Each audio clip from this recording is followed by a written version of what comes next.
Hi everyone, welcome to another video in our crop insurance series.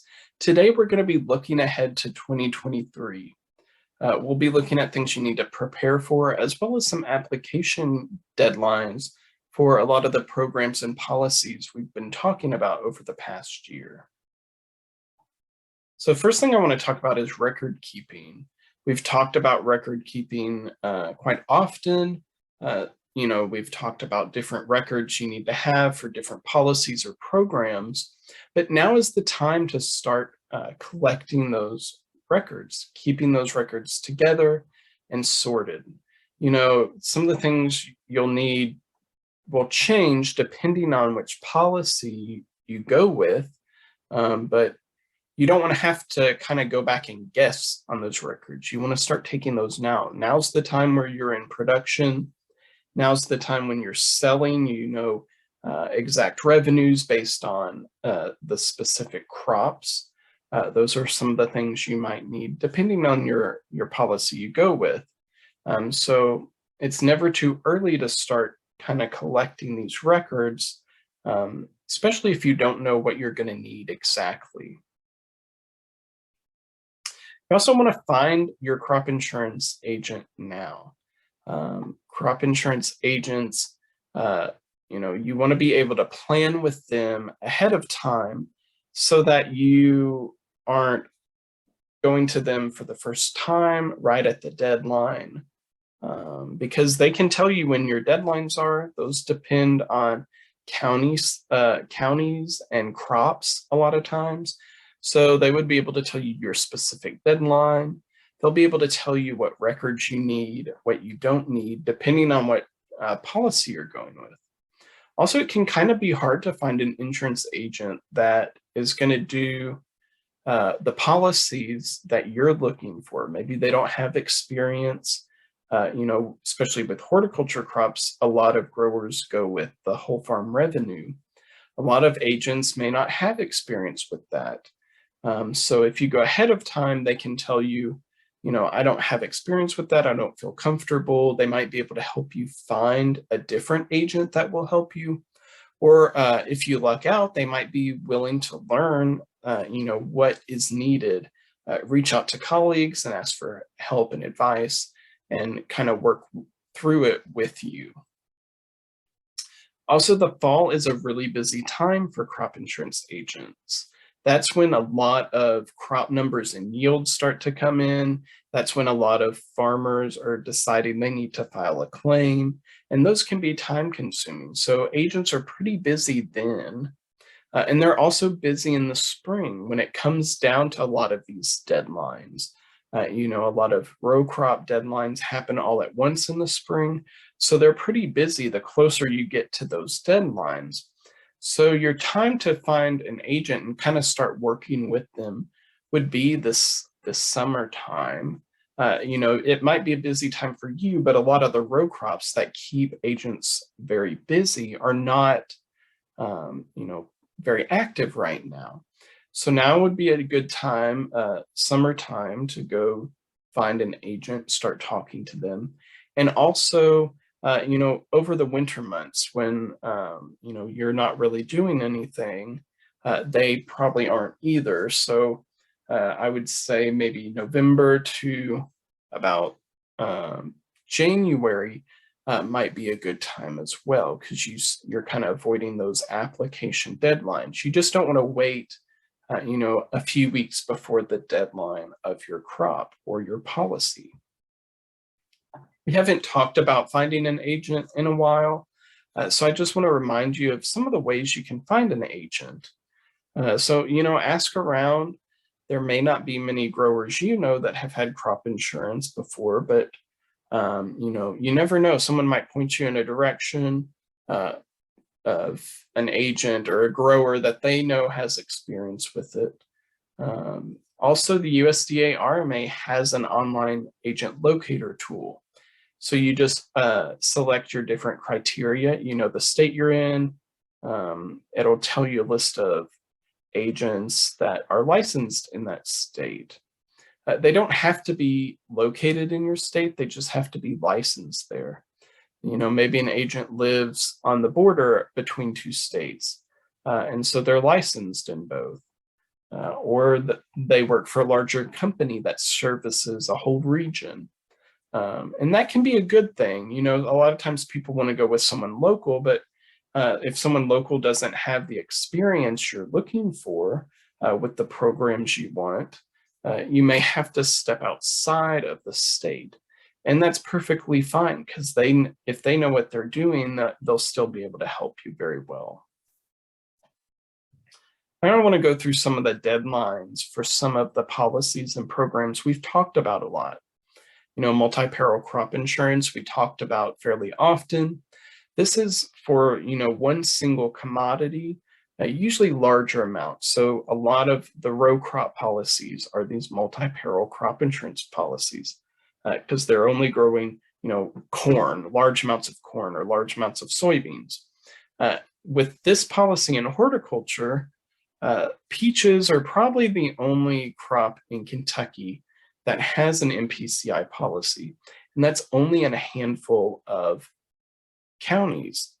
So it may not be very pertinent to many of you, but I just wanted to keep you aware that a lot of the deadlines for these are in the spring. So the end of February or March 15th. March 15th is that big deadline day for a lot of the row crops. So corn, soybeans, tobacco. You just want to avoid that date. So you want to have your policies ready and applied for, well in advance of that March 15th date. That's when your agents are going to be a lot busier. Next is the whole farm revenue protection. So this is the one that applies the most to horticulture growers because it takes everything on your farm.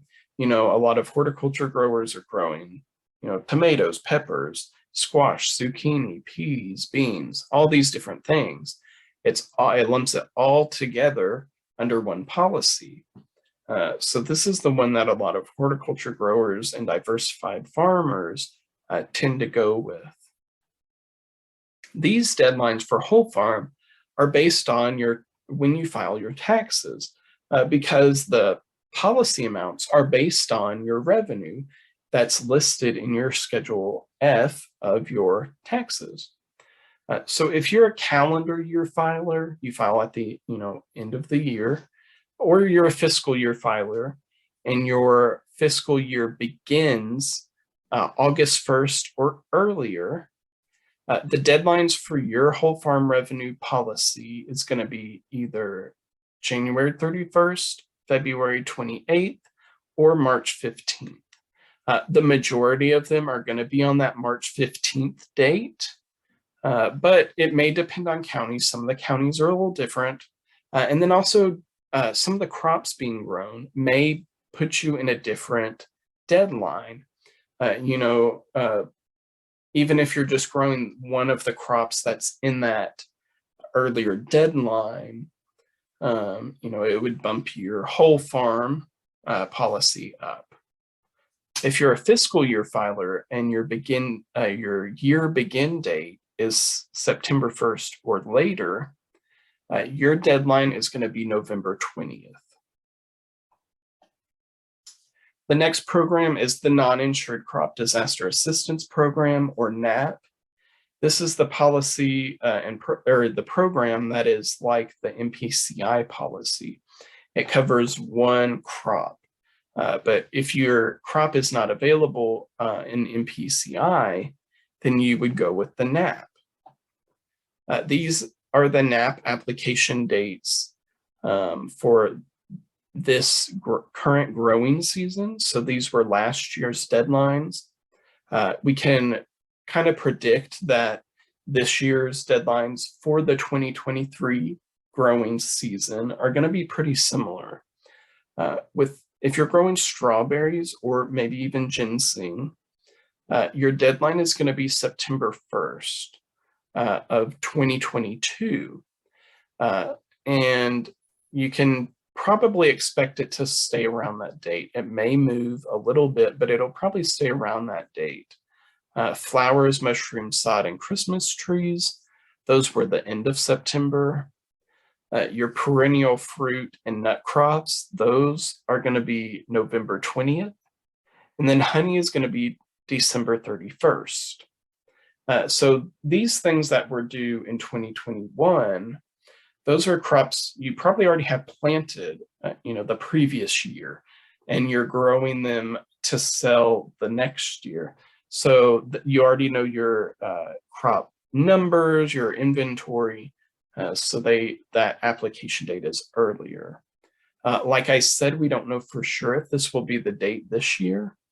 So you want to keep aware of the change that may occur and contact the FSA and get this application started as soon as possible. If you're growing most vegetable and annual fruit crops, that deadline will probably be March 15th, 2023. That date is probably not going to change. That March 15th date is kind of the universal crop insurance deadline date for the majority of programs and crops. And our last program is the Tree Assistance Program, or TAP.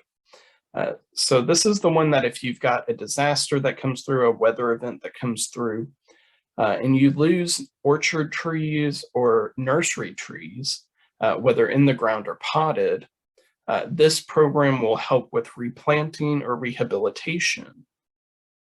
It also covers orchard like bushes or shrubs and vines as well. But the TAP does not have a deadline. I just wanted to throw this one in here to remind you about the program, because this is the one you need to keep in the back of your mind. You don't apply beforehand. You apply after a loss or disaster. And you've got 90 days after that event to apply for the TAP. This is when you need to always have in the back of your mind just in case. The weather becomes more unpredictable all the time. And in the aftermath of the loss, this may not be the first thing you think of. So you just need to keep it in your mind all the time, just in case. That's it on our look ahead to 2023. I want to thank our funding that comes from the Southern Extension Risk Management Education Center, as well as the USDA National Institute of Food and Agriculture. Thank you for watching.